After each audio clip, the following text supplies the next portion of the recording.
Mr. Chairman. Thank all of you for being here again. I have a question for Mr. Harvey. Your family's company operates and provides recycling services in rural areas in New England. Can you explain why certain regions within New England have the infrastructure, geography, or special characteristics that enable curbside recycling, and why other areas in that region may not have that? It comes down to the density of the municipality that we operate in. Our industry is all about density and it's all about volume. And we need to be able to send our trucks out in a dense area, and we need to collect the recyclables or the trash in one truck and bring it back to a central location. And we want volume. And so when you have a highly populated area, it's much easier to do curbside recycling. When you get into rural areas, even in the state of Massachusetts or in New England, when you go up into northern New England, it's so much harder to send that truck out and collect the material. We're sending 2 trucks out a lot of times. The industry has started to do is to start to use what we call split bodies. So we're only sending 1 truck out at a time to do it. But even in the Commonwealth of Massachusetts where we operate, we have feeder transfer stations that feed into our MRF in central Massachusetts. And we need those. We need those feeder systems to come in and make it profitable for us to run our MRFs. So we run into the same aspect, not quite as rural West Virginia or some of the Oklahoma or some of the other states, but that's the biggest reason. It's density. Right. Well, so investments you mentioned, and I think you've already answered this, in transfer stations and other mechanisms for increasing collection and transportation would be long-term solutions for our rural. You think those would be long-term solutions for our rural communities then? Definitely would be. Yes. Yes. Okay. So our previous witness, Ms. Murray, was talking about a circular economy. So if you were looking at a transfer station system such as you have, and would you consider that a circular economy way of dealing with recycling? I think the circular economy goes from the collection to the processing to the marketing and then turning it back into another product. So no matter the collection and the processing are only one half of that or one part of that. We still need the outlets for the materials. We still need to establish good, solid markets, which we worked hard through for years to establish those.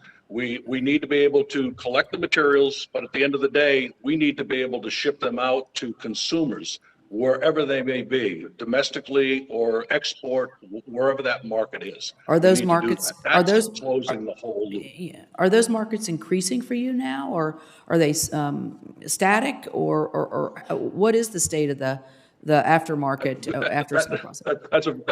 That's a very good question. We've certainly had some issues when China stopped accepting a lot of our recyclable materials. We've been very fortunate since that time that our domestic mills have picked up the need for more materials. You heard the gentleman from IP say about all the tons that they handle. So yeah, the markets right now are actually, they're pretty robust. They've fallen off a little bit from where they were at the end of calendar 2021, but they're still fairly robust. Another reason why we need to get into these areas that are underserviced and collect those recyclables, because there's a need and there's a desire to use those materials currently. Right, and there's Senator Capito, can I interrupt just for a moment? Sure. We all serve on different committees. Some of them are in session right now. I'm being summoned to come to the Homeland Security Committee for a business meeting. They need my vote, so I'm going to slip away for a while. Okay, Senator Capito, you just need to recycle back over here. That's right. I got that one in before you could. Thank you. Just a quick question for Mr. Harrison on the data collection.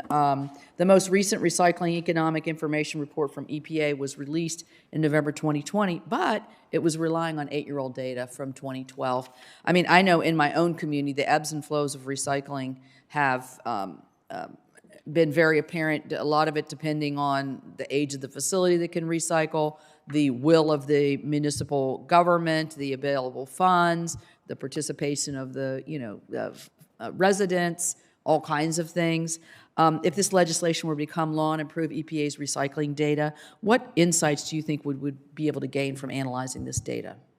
Yeah, thanks, Senator. When we think about the data, again, when we think forest products industry. You might want to move just a little closer to your mic. It's probably. I'm sorry. Can you hear me now? All right. So when you think about the forest products industry and you think about what we do, we have a very strong and historical track record of investing in this infrastructure. We do a great job of collecting that product and bringing it back. The opportunity for us is how to make sure we're accessing all the fiber available. So when I think about this study and what it would do is even the data that we do as AF and PA, it's a sampling. The data that EPA will be able to do will give us a more detailed view of the country and the breakdown and truly be able to identify where those opportunities are to be able to collect that fiber, collect those recyclable materials, and get them back to some end use to make a new product. So I see the data as being very valuable in helping both public and private sectors understand where the opportunities are to drive the circular economy. Thank you.